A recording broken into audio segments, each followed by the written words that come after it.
손양원 목사님에 대한 영상은 전에도 봤습니다만은 지난 크리스마스 때 KBS 1TV에서 밤 10시에 다큐멘터리로 또 방송을 했습니다.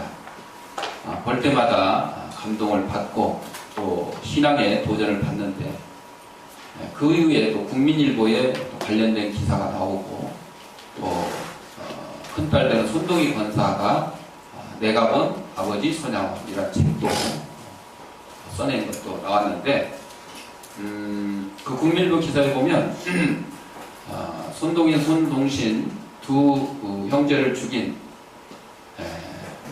그 공산당 그분을 이제 양자로 삼았잖아요. 근데 그분도 목사님이 됐어요. 그리고 그의 아들도 목사님이 됐어요.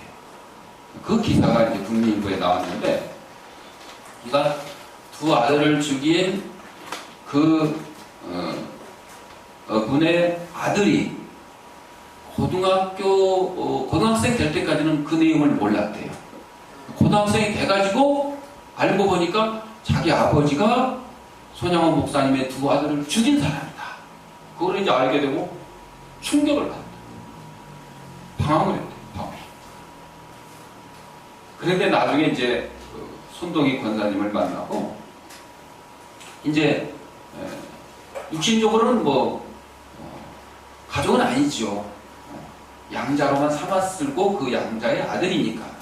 그렇지만 이제 큰 고모라고 부르면서 이제 따랐는데, 그때 이제 이 손동희 권사님도 고백하기를 자기 오빠를 죽인 그 사람 너무너무 미운데 그걸 또 양자까지 삼겠다 그러니까 막 아버지한테 막 대들고 이럴 수가 있느냐 막 이렇게 했는데, 아버님이 말씀하시기를, 손양원 목사님 말씀하시기를 원수까지도 사랑하라고 그랬는데 내가 목사인데 응? 두 아들을 죽인 저 원수를 사랑하지 않으면 하나님 말씀을 실천하는 게 아니잖아요. 그렇게 이제 이해를 시키고 했는데, 사실 그게 아버지 입장하고 또 동생의 입장하고 또 다르잖아요. 자오지간 그래가지고 두 오빠를 죽인 그 원수의 아들이 또 목사님이 되고, 그분도 이제 목사님이 됐지만, 그리고 A양원에 가가지고 교인들 앞에서 설교를 손양원 목사님의 두 아들을 죽인 그 양자의 아들이 또 목사가 돼요. 그래서 이제 설교를 부탁을 해서 설교를 하게 되는데 처음 찾아갔어요. 도저히 설교를 할 수가 없는 거예요. 성도들 앞에서. 왜? 자기 아버지를 생각하니 손양원 목사님 두 아들을 죽인 원수였는데 그 원수된 그 자기 아버지죠. 손양원 목사님이 양자로 변하죠. 목사가 되게 하고 자기도 또 목사가 됐어. 가지고 10분 동안 그냥 아무 말도 못하고 서서 그냥 울고만 있었대요. 그러니까 성도들도 전부 다 똑같이 울고만 있었대요. 그게 이제 가해자와 피해자의 입장에서 서로 용서와 화해를 하는 그런 이제 장면이 되는 거예요. 그래서 그거를 이제 저는 이제 글로 읽었는데도 너무 그냥 감동스럽다.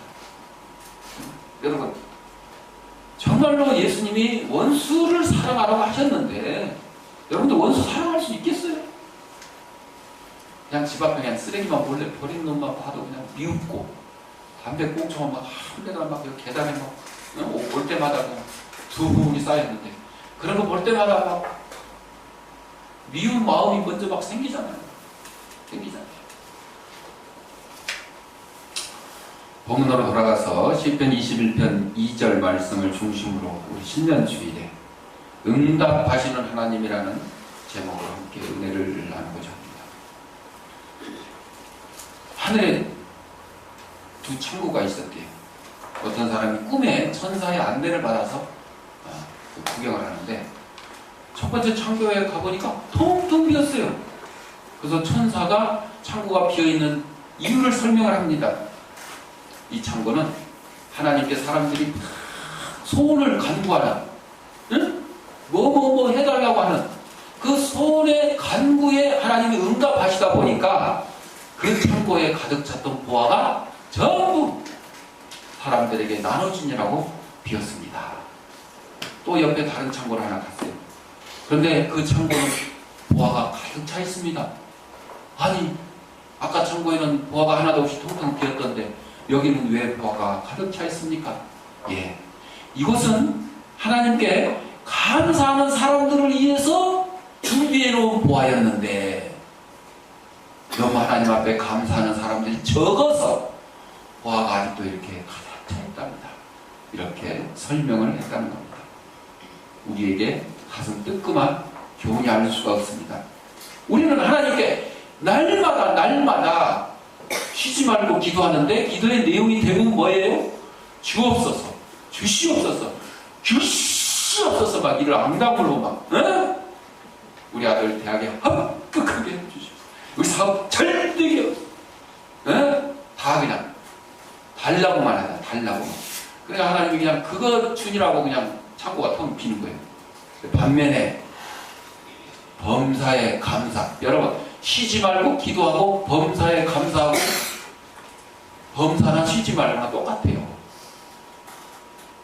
그런데 감사는 잘 안 해. 내가 뭘 받아도 감사도 안 하는데 선물 받고 돈 받고 뭐 막 좋은 거 막 받았는데 친구들도 받고 가족들도 받았는데 그걸 감사 안 하는데 그거 뺏기면 감사하겠어요? 돈 뺏기고 건강 뺏기고 친구 뺏기고 가족 뺏겼는데 감사할 사람 있어요? 손양호 목사님은 두 아들을 순교자로 내놓고도 9가지 감사했어요. 9가지 감사. 이게 범사에 감사하는 거예요, 여러분. 배부르고 풍족할 때만 감사. 그때라도 감사하면 다행인데 그것 때도 감사하지 못한 사람들이 어렵고 힘들 때, 고난 당할 때, 역경 당할 때 감사할 수 있겠냐 이거죠. 달라고만 해서 받는 경우도 있지만 그냥 하나님 앞에 감사합니다만 해서 받는 보화도 있다는 거예요. 그렇지, 지아야?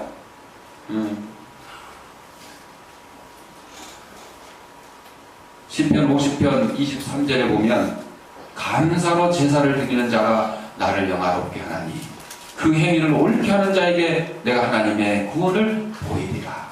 여러분, 문을 두드리면 열어주시고 찾으면 찾아주시고 구하는 이에게 준다고 말씀하셨는데 그렇게 받는 것보다 우리는 감사로 하나님을 영화롭게 하고 또한 거기에 따른 보화를 받는 게 훨씬 더 유익하다는 거예요. 단순히 그냥 달라고만 해서 받는 것보다. 새해를 맞이하는 성도 여러분에게는 여러 가지 새해 소망이 있습니다. 송구 영신 예배 때 주로 이제 막 적어내잖아요. 적어내는데 우리 교회는 안 다니지만 아동센터로 오는 박지민, 박지웅 형제가 있어요. 근데 이제 송구 영신 예배 때 참석을 했어. 기도 제목을 막 적어냈는데 아빠가 술, 담배 좀 그만 좀 줄이고 교회 열심히 나왔으면 좋겠다. 어제 마침 저녁에 10시 넘어서 애들 데리러 왔더라고. 그래서 딱 만나서 내가 그 얘기를 했어요. 애들이 송구 영신 예배 때 기도 제목을 적었는데 아빠 술, 담배 좀 적게 하고 교회 나오겠다. 교회 가시오? 여러분들, 다들 이제 대부분 새해 소망하면 온 가족들 건강하게 해주시고 우리 성도들은 뭐 믿음 생활 충만케 하시고 뭐 하여튼 뭐 하나님 섬기는데 뭐 부족함이 없다 이렇게 하잖아요. 이 소망이 하나님께서 기뻐하는 소망이 되어야 돼요. 하나님께서 응답하는 그런 소망이 돼요.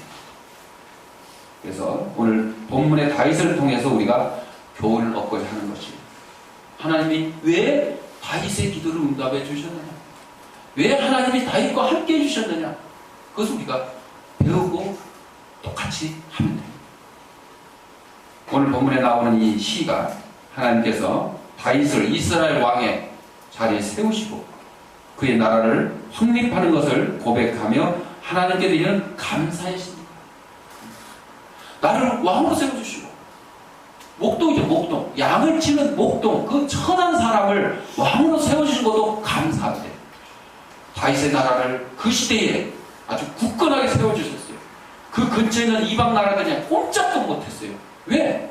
왕도 되기 전에 어린 소년 다윗이 물맷돌로 누구를 쓰러뜨렸어요? 골리앗을 쓰러뜨렸죠. 골리앗을. 그 어마어마한 골리앗을 쓰러뜨렸죠. 칼과 방패를 앞세우고 나오는 그 골리앗을 여호와의 만군의 여호와 이름으로 그냥 쓰러뜨렸다. 얼마나 감사합니까? 그래서 다윗은 먼저 영적인 소망을 주셨음을 고백합니다. 오직 하나님의 능력을 의지하고 그의 도움을 신뢰하는 자에게 하나님은 영적인 소망을 하나님께 기도하게 하는 겁니다. 소원은 기도의 마음이며 소원이 없는 말은 산 기도가 아니라 그랬습니다. 그 마음의 소원을 주셨으니 그 입술의 구함을 거절치 아니하셨나이다. 이렇게 고백하는 이 다윗의 이 고백은 마음의 소원을 가지고 기도하는 자의 기도를 하나님께서 응답해 주신다는 사실을 보여주는 것입니다. 우리 성도들의 모든 소원은 주 앞에 있습니다.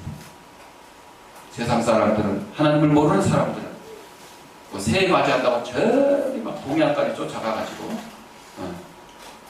빌려요. 해 뜨는데 막 빌죠. 또 똑같은 내용은 2014년 안에도 뭐 가족들 건강해 주시고 어쩌고저쩌고. 내용은 성도들하고 비슷해요.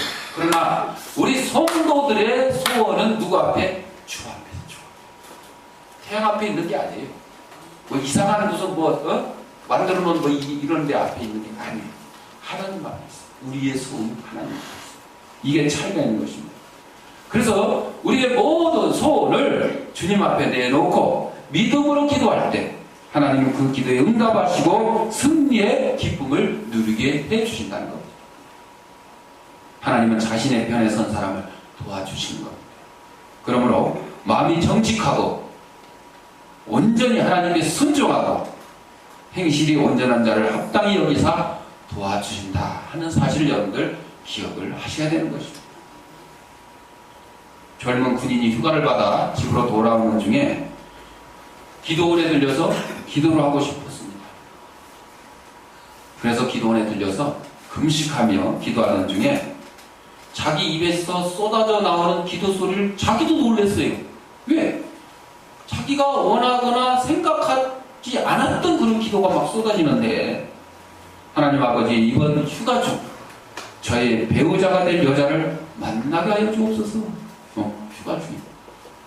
저도 지석이 사모를 휴가 중에 만났어요. 버스에서. 그런 사람은 알 거예요. 근데 이 군인도 그렇게 됐네. 사흘 동안 금식 기도를 마치고 산에서 내려왔습니다.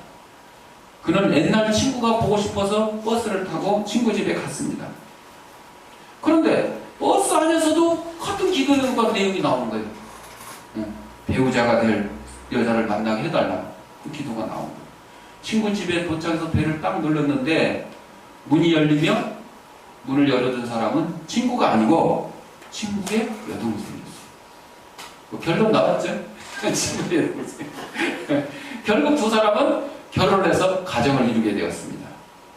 이 부부의 큰 딸이 성악가, 둘째 딸은 산업 미술을 공부하고 있었습니다. 청년들은 교회 청년부 부장인 이분과 함께 기도에 갔기를 원했고 오늘도 그 모임은 계속되고 있답니다. 기도에는 반드시 응답이 있고 기도하는 사람의 인생은 낭비가 없다는 것입니다. 이 사람이 저기 분당에 있는 할렐루야 교회 성도의 이 얘기였습니다. 하나님은 공의의 하나님이시라고 그랬습니다. 잠언 2장 7절에 이렇게 증거합니다. 그는 행실이 온전한 자에게 방패가 되시나니. 방패가 되시나니. 그러므로 성도들은 하나님께서 환난 중에 구원해 주실 것을 확신해야 됩니다. 구원의 하나님께 또 감사의 찬양을 드려야 되는 것입니다. 도움을 입은 사람에게 진심으로 보답할 때 둘 사이의 관계가 더욱더 돈독해지듯이 하나님의 구원을 힘입은 우리들이 하나님께 감사의 찬양을 올릴 때 하나님께서는 찬양하는 자들의 소원을 거절치 아니하실 것입니다. 하나님께서는 이스라엘의 목자가 되어 주셨습니다. 이는 하나님이 자기 백성들과 관계를 잘 갖는 것을 표현해 주고 있습니다. 또한 하나님은 우리의 기도와 간구를 들으시는 분이라고 그랬습니다. 우리가 부르짖을 때 응답해 주시는 겁니다. 우리가 환난 중에 부르짖을 때 그 환난에서 우리를 건져내어 주시는 분이 하나님이신 것입니다. 지혜를 구할 때 지혜를 허락하시고 문을 두드릴 때 열어주시는 분이 하나님이십니다. 내가 문 밖에서 문을 두드리니 그 성구가 있고 그림 나와 있죠. 그래서 주님이 우리의 문을 두드릴 때는 우리가 열어요. 우리의 마음을 열어야죠. 반대로 우리가 두드리면 예수님이 또 열어주시는 거예요. 그분의 기르시는 양 되는 우리 그리스도인들은 언제 어디서나 예수님과 교통할 수 있고 우리를 위한 그분의 기도 창구는 항상 개방되어 있습니다. 가톨릭 천주교인들은 고해성사를 하죠. 고해성사. 그래서 그 고해성사실에 들어가면 한 반대쪽에는 신부님이 있어서 내가 이런지 저런지 막 고하면 신부님이 다 듣고 나서 성부와 성자와 성령의 이름으로 내 죄를 사하노라 이렇게 하죠. 여러분, 인간이 인간의 죄를 사할 수가 없습니다. 하나님의 종이라고 하더라도 죄를 사하는 권세는 성경에 보면 예수 그리스도 외에는 없어요. 예수님이 38년 된 병자를 고치실 때에 내 죄를 사하노라. 그러니까 사람들이 특히 사두개인과 바리새인들이 그 죄 사하는 권세를 누가 줬냐? 왜? 그 사람들이 알기에는 누구밖에 없어요. 오직 하나님 한 분 외에는 죄 사할 권세가 없다는 걸 알고 있어요. 그냥 예수님이라는 분이 나타나서 그렇게 얘기하네요. 그리고 예수님이 나중에 뭐라고까지 얘기하셔요? 하나님과 나는 하나이니라. 하나이니라. 이런 말 들어보지도 못했어요. 여러분, 그런데 내가 네 죄를 사했다 하는 말과 네 병이 고침을 받았다, 네 침상을 들고 걸어가라는 말 어느 게 쉽겠느냐 그렇게 말씀하셨죠. 여러분, 내가 네 죄를 사했다 이렇게 말하면 죄가 사해졌는지 알 게 뭐예요? 그러나 38년 된 중풍 병자를 향해서 내 침상을 들고 걸어가라 걸어가면 그게 바로 능력이 있는 거죠. 하나님의 나라는 말에 있지 않냐고 능력이 있다고 그랬어요. 권세에 있다고 그랬어요. 비가 오는 주일날 오후에 주일마다 전도하는 성도가 감기 몸살 기운이 있어서 전도를 나가지 못하고 있었어요. 그때 7살짜리 아들이 말합니다. 아빠, 오늘은 전도 안 나가? 아니, 몸이 안 좋아갖고 오늘은 못 가겠다. 그래요? 그럼 내가 대신할게. 그거 제가 대신할게요. 개콘에도 나오죠. 얘가 먼저 나왔어요. 이거 오늘 나온 게 아니고 제가 2년 전에 한 설교를 다시 하는 거예요. 기억도 없을 거예요. 생각날 것 같아. 그 소리 하니까 이제 날 것 같지. 네, 많이 들었어요. 여러분, 목사가 평생 설교를 하는데 아주 다른 설교를 이렇게 해도 다 성도 여러분들은 기억도 못하지만 1년 전에 한 거 또 해도 또 기억 못해. 그런데 왜 해야 되느냐? 반복해서 해야 돼. 하나님 말씀 어제 읽은 거 오늘 또 읽고 읽을 때마다 다르거든요. 그러니까 어떤 성도들은 기억력이 너무 좋아서 목사님 저 2년 전에 한 거 같은데 이런 것도 있을 수 있어. 그 소용없어. 그 상관없어요. 왜? 2년 전에 들었던 그 말씀이 나에게 적용되는 것과 2년 후에 지금 듣는 말씀이 나에게 적용되는 게 다릅니다. 달라요. 달라. 그래서 가끔 특히 절기 설교는 제가 이렇게 반복해서 해요. 1년에 한 번 하는 것도 있고 2년, 3년에 한 번 하는 것도 있고. 그러나 그것이 기억이 나든 안 나든 상관없습니다. 지금 이 순간 여러분들이 이 하나님 말씀을 듣는 순간 그것이 여러분의 심령을 깨우치는 하나님의 말씀이 되면 되는 거예요. 생명의 양식이 되면 되는 거예요. 제가 대신 갈게요. 7살짜리 아들이 그래? 그러면 전도지 조금만 돌리고 오너라. 아이가 아빠를 대신하여 전도하러 나갔습니다. 만나는 사람마다 예수 믿으세요 하고 전도지를 주었습니다. 비 오는 날이라 특히 사람들이 많지 않잖아요. 또 만나는 사람도 우산 쓰고 있고 뭐 한 손에 가방 들고 하면 이 전도지 줄 수가 없잖아요. 줄 수가 없잖아요. 저도 가끔 뭐 이렇게 들고 양손에 들고 가다가 누가 광고지 주면 받을 수가 없잖아. 입으로 받을 수도 없고. 그러면 어쩔 수 없이 받을 수 없는데 전도지 드릴 때도 많아요. 우리도 많이 그렇게 해봤잖아요. 마지막 전도지 하나 남았어요.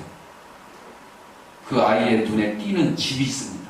지나가는 사람들마다 주다가 한 집이 딱 눈에 띕니다. 저기 사는 분에게 드려야 되겠다. 그리고 초인종을 눌렀는데 응답이 없습니다. 두 번째 눌렀는데도 반응이 없습니다. 그러나 이 아이가 포기하지 않고 세 번째 배를 눌렀을 때 발자국 소리가 들립니다.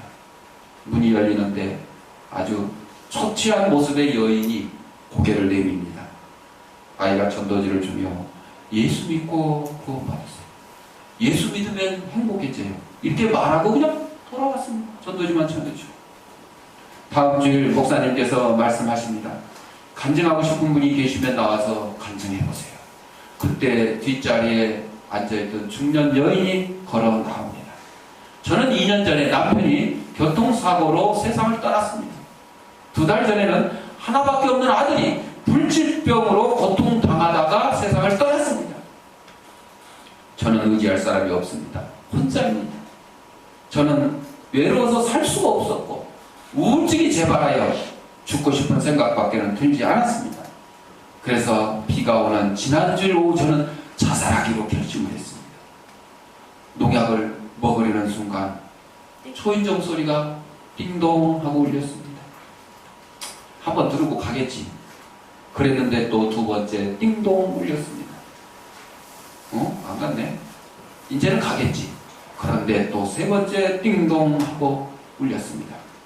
그래서 그 순간 찾아온 사람의 얼굴이라도 내가 이 세상에서 마지막 보는 그 사람의 얼굴이 누군지라도 보고 죽어야 되겠다 하고 생각하고 문을 열어봤더니 어린 천사가 서 있었습니다. 전도지를 받아든 순간 한 문장이 내게 들어왔습니다. 수고하고 무거운 짐진 자들아 다 내게로 오라. 내가 너희를 쉬게 하리라. 어릴 때 다니던 교회 앞에 써있던 글귀가 생각나왔습니다. 그때 저도 모르게 무거운 짐을 주님께 내어드렸습니다. 그 순간 마음의 평화가 찾아왔습니다. 이제 저는 죽지 않고 살기로 다짐했습니다. 그래서 교회를 찾아와 예배를 드리게 된 것입니다. 사랑하는 성도 여러분, 하나님의 도움을 받은 사람, 하나님께서 그 능력이 되시고 방패가 되시는 사람은 안전하고 형통하게 되는 것입니다. 저도 자살하겠다고 한 사람들 전도를 한 경우가 많이 있어요. 네, 많이 있어요. 근데 여러분들 자살하고 싶은 마음을 가진 사람들이 정말 이 세상에 더 이상 의지할 게 없다. 가족도 필요 없고 친구도 필요 없고 돈도 필요 없고 명예도 필요 없고 더 이상 살 이유가 없다. 이렇게 해서 자살을 결심하게 되잖아요. 그런데 그분에게 바로 주님의 말씀, 수고하고 무거운 짐진 자들아 다 내게로 오라. 내가 너희를 쉬게 하리라. 그 말씀 한마디만 있으면 의지할 게 생기는 겁니다. 그래, 친구가 나를 떠나고 부모가 나를 떠나고 돈이 나를 떠나고 건강이 나를 떠나도 나를 떠나지 않을 뿐 오직 예수 그리스도인 것을 깨달으면 죽을 이유가 없습니다. 죽을 이유가 없습니다. 하나님의 도움은 안전한 도움이요 하나님의 방패는 이 세계 어떤 화살도 뚫고 들어오지 못하는 방패인 것입니다. 주님의 백성된 우리에게 허락된 최고의 복과 특권은 다른 무엇보다도 그분이 영원토록 우리와 함께 하신다는 것입니다. 임마누엘 하나님이 되신다는 것입니다. 사랑하는 성도 여러분, 다윗과 같이 하나님이 기뻐하시고 사랑하시는 성도들이 되어서 일평생 하나님과 동행하는 삶이 되시기를 주님의 이름으로 축원합니다. 기도하겠습니다. 사랑하는 풍성하신 아버지 하나님, 우리 이 땅에 보내주시고 하나님의 귀한 백성으로 삼아주신 것 감사합니다. 또한 사랑하는 가족과